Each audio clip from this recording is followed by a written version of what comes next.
Hello mommies and daddies, welcome to modern parenting. আপনাদের মধ্যে যেই নতুন প্যারেন্ট আছে অথবা এক্সপেক্টিং প্যারেন্ট আছে তাদের জন্য এই ভিডিওটা, কারণ আজকের ভিডিওতে আমি আপনাদের সাথে এমন কিছু হ্যাক শেয়ার করব যেটা আপনাদের মাদারহুড জার্নিটাকে খুবই ইজি করে দিবে। আপনারা কোনোভাবেই প্যানিক করবেন না, কারণ এই ভিডিও দেখলে you will know what to expect from your motherhood journey. এবং আমার চ্যানেলকে আপনারা সবাই সাবস্ক্রাইব করে ফেলেন, কারণ এই চ্যানেলের মধ্যে আপনাদের মতো নিউ মাদার বা এক্সপেক্টিং মাদার এবং বাচ্চাদের অনেক টপিকস আছে যেগুলো আপনাদের ডে টু ডে লাইফে খুব সাহায্য করবে। So let's get started. Number 1, বাচ্চাদের কমিউনিকেশন করার একটাই উপায়, সেটা হচ্ছে কেঁদে। আপনি যদি বুঝে থাকেন যে বাচ্চাকে কিছুক্ষণ আগেই খাওয়াইছি এবং বাচ্চা হয়তো ক্ষুধার জন্য কাঁদছে না, তখন আপনি কি করতে পারেন, আপনি একটু দাঁড়িয়ে হাঁটতে পারেন। হাঁটলে দেখবেন বাচ্চা কাম ডাউন করতে পারে। তারপরেও যদি না হয়, মেবি বাচ্চার গরম লাগছে একটু বেশি, বা মেবি বাচ্চার একটু বেশি ঠান্ডা লাগছে, বাচ্চার পেট ব্যথাও করতে পারে, অথবা বাচ্চার খুব বেশি ঘুম আসতে পারে, তাই জন্য হয়তো বাচ্চা কাঁদতে পারে। আর এইসবেও যদি আপনি না বুঝতে পারেন যে বাচ্চা কেন কাঁদছে, তখন হয়তো বাচ্চার পেটে একটু ক্ষুধা রয়ে গিয়েছে, সো আপনি একটু ফিড করাই দিতে পারেন বাচ্চাকে। কিন্তু প্রত্যেকবার খিদার জন্য যে বাচ্চা কাঁদে সেটা একদমই সত্যি না। সো এই ওয়েজ গুলো আপনারা চেক করে দেখতে পারেন। নাম্বার 2, ইনিশিয়াল পিরিয়ডে প্রথম 2 মাসে বাচ্চার এভরি 2 আওয়ার খাওয়া দরকার হয়ে থাকে, বা এটা আমরা রুটিনের মধ্যে স্ট্যাবলিশ করে দেই যে প্রত্যেক 2 ঘন্টা পর পর আমরা বাচ্চাকে ব্রেস্টফিড করাবো অথবা ফর্মুলা মিল্ক দিব। হাউএভার অনেক বাচ্চা আছে 3, 4, 5 ঘন্টা পর্যন্ত টানতে পারে, না খেয়ে থাকতে পারে, এবং নিউ প্যারেন্টসরা ওয়ারি করা বা প্যানিক করা শুরু করে। তারা চিন্তা করে বাচ্চাকে ঘুম থেকে উঠাই কি আমরা খাওয়াবো।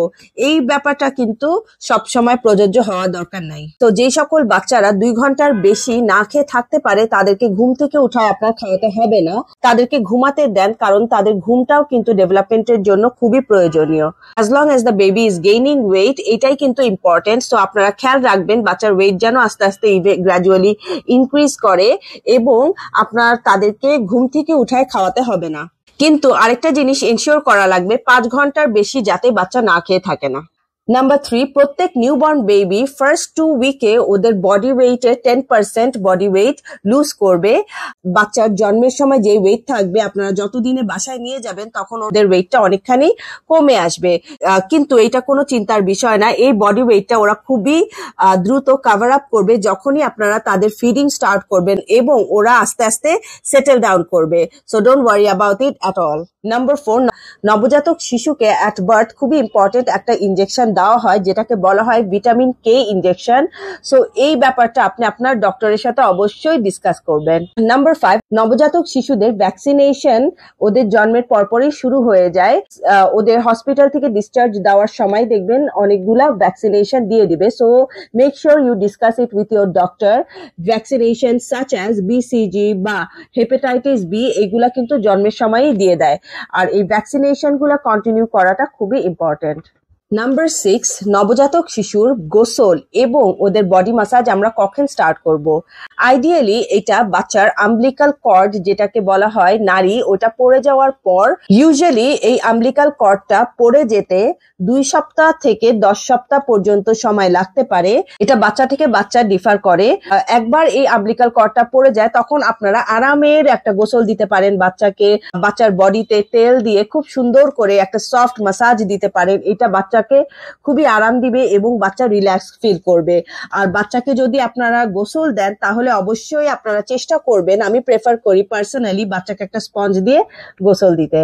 Number 7, jaundice, cradle cap, baby acne, স্পিট up, তারপরে বাচ্চাদের খুব ঘন ঘন কান্না, এগুলা খুবই কমন জিনিস যেগুলা নিউবর্ন বেবির হতে পারে। এটা আপনারা একদমই ভয় পাবেন না, এগুলা দেখবেন গ্র্যাজুয়ালি আস্তে আস্তে নিজে থেকেই ঠিক হয়ে যাবে। এটা আপনার বাচ্চার ডক্টরের সাথে পরামর্শ করেন এবং ডিসকাস করেন এক একটা জিনিস হলে আপনারা কি করতে পারেন, তখন দেখবেন আপনারাও শিখে যাবেন এটা কিভাবে ডিল করতে হয়, এবং আস্তে আস্তে আপনাদের জীবনটাও খুবই সহজ হয়ে যাবে। নাম্বার 8, বাচ্চার পটি রিলেটেড। যদি আপনার বাচ্চা ব্রেস্টফেড হয় তখন দেখবেন আপনার বাচ্চা দিনে 3-4 বার পটি করবে, অথবা তারও বেশি করতে পারে, অথবা 7 দিনে একবার পটি করবে, এরকমও হতে পারে। এই সকল জিনিস আপনাদের জন্য খুবই ডিস্টার্বিং হতে পারে, কিন্তু এই ইভেন্টস গুলা খুবই নর্মাল। দেখা যেতে পারে যে আপনার বাচ্চার 7 দিনে একবার পটি হয়েছে, কিন্তু বাচ্চা কিন্তু একদমই নর্মাল আছে, খুবই কমফোর্টেবল আছে এবং খুবই কমফোর্টেবলি 7 দিনে একবারও পটি করছে। এটা একদমই নর্মাল। এটা নিয়ে আপনারা একদমই দুশ্চিন্তা করবেন না। আপনারা শুধু খেয়াল রাখবেন যাতে বাচ্চার ওয়েট গেইন হতে থাকে। As long as the baby is gaining weight, it doesn't matter how many times the baby poops during a week.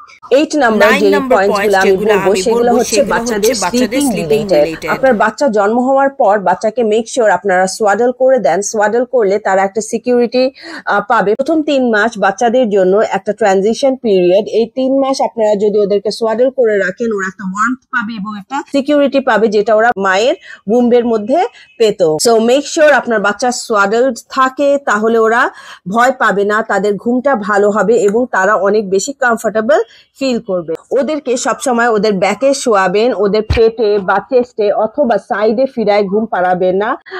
এটা করলে সিডস হতে পারে। এটা খুবই কমন শিশুদের মধ্যে, সাউথ ইস্ট এশিয়াতে স্পেশালি। সো ওদেরকে সবসময় ওদের ব্যাকে শোয়াবেন। বাচ্চাদের আশেপাশে কোনো শার্প অবজেক্ট রাখবেন অথবা লুজ কোনো ব্ল্যাঙ্কেট রাখবেন না, যেটা বাচ্চার মুখের ওপর চলে আসলে বা বাচ্চার মুখে ভিতরে চলে গেলে বাচ্চার কোনো অ্যাক্সিডেন্ট হতে পারে।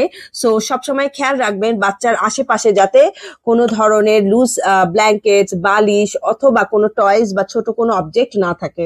বাচ্চাকে আপনি নিজের চেস্টের মধ্যেও ঘুম পাড়াবেন না, কারণ কি অনেক সময় দেখা যায় আমরা নিজেরাই টায়ার্ডনেস এর কারণে ঘুমায় যাই, আর আমরা যদি ওদেরকে বুকের মধ্যে নিয়ে ঘুমায় যাই তখন একটা বড় অ্যাক্সিডেন্ট হতে পারে। সো আমাদের এই ধরনের অ্যাক্সিডেন্ট অ্যাভয়েড করার জন্য অবশ্যই বাচ্চাকে বেডের মধ্যে শুয়াতে হবে। বাচ্চার দুধ খাওয়া হয়ে গেলে আমরা সুন্দর করে বাচ্চাকে বেডের মধ্যে প্লেস করে দিব। বাচ্চাদের এনভায়রনমেন্টটাকে খুবই কমফোর্টেবল রাখবেন, ইভেন কি ওদের বেডটাকেও খুবই কমফোর্টেবল রাখবেন। বেডশিট যেটা ব্যবহার করবেন কটনের ব্যবহার করার চেষ্টা করবেন। ফ্যান্সি পিলো ব্যবহার করা যাবে না। আপনারা বেস্ট হবে আপনারা যদি সরষার পিলো ব্যবহার করেন, তখন কিন্তু এটা বাচ্চাকে কমফোর্টেবলি ঘুমাতেও দিবে এবং বাচ্চার মাথার শেপটাকেও সুন্দর রাখবে। নাম্বার 10, অনেক সময় দেখবেন যে বাচ্চার চোখের মধ্যে পানি পানি হয়ে থাকে বা বাচ্চা চোখে খুবই আনকমফোর্টেবল ফিল করে, চোখের মধ্যে পানি পানি থাকে, এটাকে টিয়ার ডাক্ট বলা হয়। এবং থেকে বাচ্চাকে মুক্ত করার জন্য আমাদেরকে রেগুলার বাচ্চার চোখের নিচে ম্যাসাজ করতে হবে। সো বেসিক্যালি বাচ্চাদের নিউবর্ন বেবিদের টিয়ার ডাক্টটা ব্লক থাকে। সো আমাদের রেগুলার এই জায়গাটা আন্ডার আইতে ম্যাসাজ করলে দেখবেন এই টিয়ার ডাক্টটা ওপেন হয়ে যাবে। সো তখন আর পানি জমে থাকবে না এবং বাচ্চা অনেক কমফোর্টেবল ফিল করবে। আমার চ্যানেলে প্যারেন্টিং রিলেটেড অনেক উপকারী ভিডিও আছে, আপনারা ওগুলা দেখবেন এবং আমাকে অবশ্যই কমেন্ট করে জানাবেন কেমন লেগেছে এই ভিডিওটা। আসসালামু আলাইকুম।